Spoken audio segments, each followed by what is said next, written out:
Hello and welcome to Jeremy's Yorkshire Allotment Adventures on what is a glorious morning. We've got blue skies, it's t-shirt weather, it's absolutely beautiful. It's boiling, as we say. I have a cuppa, I'm having a rest. Well, I've started to do some major work here on the allotment, some tidying up anyway, major tidying up. And well, as you may have noticed, we have a new fencing behind me. And I've repaired my bench. I put a little shelf on there and I'm having a sandwich for lunch. Isn't that brilliant? Well, welcome once again to Jeremy's Yorkshire Allotment Adventures. I hope you're sitting comfortably. I hope you've got a cuppa like I have, of which I'm looking forward to drinking that any moment now. So, as we say here, sit back, relax, put your feet up, have a cuppa and enjoy the sun if you've got some. Cheers for now. Oh, glorious.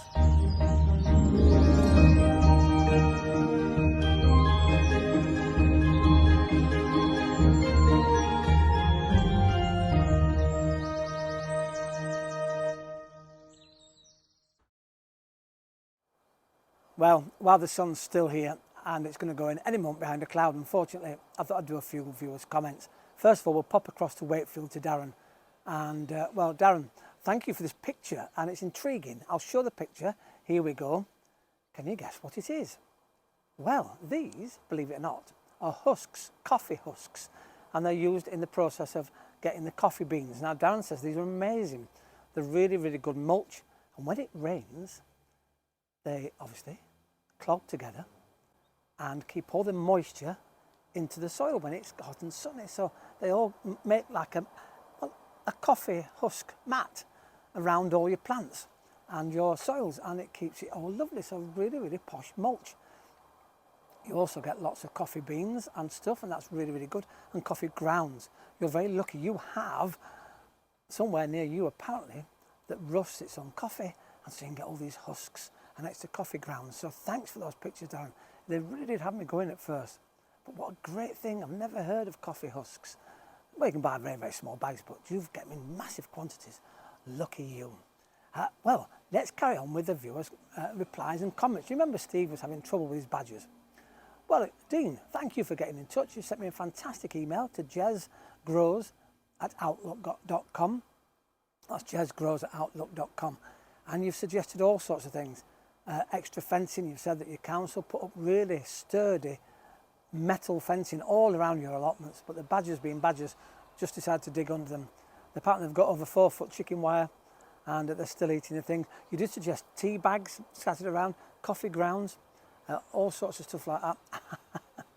The one that made me laugh though was tiger poo. Where the heck do you get tiger poo? And I love your comment though, Dean. You've said exactly. What would they know what it smelt like? Also, you've talked about putting weed down to try and distract them, and really, really strong smells like ammonia to try and keep them away, but nothing's yet worked.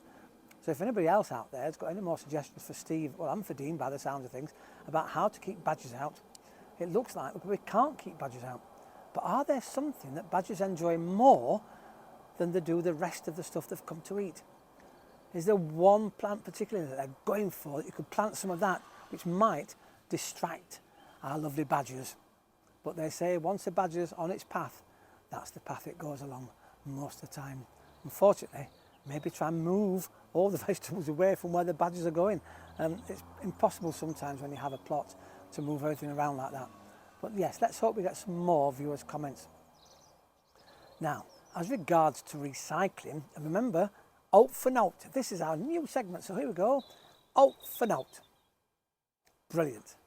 Now, I really should be sat over there because I did a graphic the other day, but it's over here. So I have to redo the graphic and put it over there. Yes, graphics, aren't they wonderful things? Now, so let's go to John. And John, you sent loads of suggestions, but I'm just going to do one or two today. And what brilliant suggestions. You've talked about using, of course, milk bottles. Now, I've used mine, of course, the other week for my lovely watering can. You suggest actually taking the labels off and then cutting these apart. And in these longer strips here, cut little strips and make plant labels out of those. Works really well. What a brilliant suggestion, John. Absolutely brilliant. I like that a lot. Now, the other suggestion, and I do use, and this is probably bad riding around, it looks a bit dirty, doesn't it? I use these to stick in the ground around the base of the plants with a few little holes in here, and it allows the water to drip, drip, drip feed onto the plants right at the bottom of the roots. particularly tomato plants. They love this right next to the roots. You can plant it in that deep, and so it really does encourage the roots to go deep. But John, you like to put it that way up, around young plants and young seedlings that are growing, to protect them from slugs and all those early interventions and those early creatures that like to eat our young seedlings. I've got loads of pigeons and birds around here, and I've got to be really careful. That's a really good tip, John. Pop those in, and that will protect also as well for young seedlings.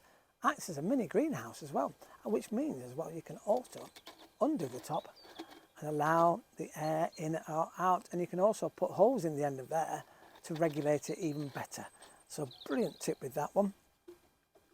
And fantastic. Now another tip you've got. Oops, ow, I think that was a bit of something stuck in my leg. Oh, well, I've been tied up on the allotment here. Lots more tips from John later on in the series, should I say. So cheers for those, John, to start us off. You also say about getting buckets, you know, that florists have, they're big black buckets from the supermarkets, because often they just throw them away. They've had the cut flowers in, and you put holes in the bottom, and you put lots of compost in, and you can sow directly into those. It's a really, really good idea. Another good money-saving tip, out for Nowt, as we say here in Yorkshire. Well, here I am inside the greenhouse, and well, as I said the other day, I've had a bit of something eating my lovely seedlings, but I've put some lovely eggshells on top of there in the hope it deters whatever it was from eating my lovely plants. So I'm not quite happy with that. Must keep an eye on that. It's not affecting any others. They're all coming up nicely on here. Got this natural light, as I said the other day. It's a daylight light, and it's lovely. Now these are almost starting to develop a second leaf, which means I can start transplanting those. These are my broccoli. Cauliflower's doing well. Sprouts are coming through just now, waiting on, of course, my loofahs. But they're, as I said, long propagation, 200 days.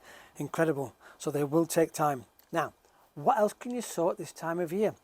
We're just almost into March, a week to go before March. Well, in here, I've put some sweet corns. Yes, I'm starting them off in here. Now, they've been lovely watered. They're in this coir compost, which I love at the moment. And they are going to go inside here behind me on our lovely, lovely heated mat. Also, I've sown some peas inside here in individual modules. So 1 pea per module. So hopefully, a little bit like these peas here. And they're absolutely coming along nicely. They're not shooting up. They're really, really doing beautifully well. So we'll keep our fingers crossed. In fact, I might just put that here. Tarragon and basil doing really well too. Fantastic. When I was doing all the work outside today, I have to share something with you. I thought I'd just get a pair of gloves out of my greenhouse here. I went to reach a pair of gloves and I thought, that's a funny looking twig. Anyway, it wasn't a twig. It was a furry twig.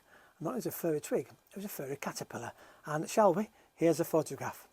Because I need your help. What is it? It's obviously some sort of moth, I think. Normally get moths in here. We've had the moths before knocking around. But what's fascinating is, where's it been?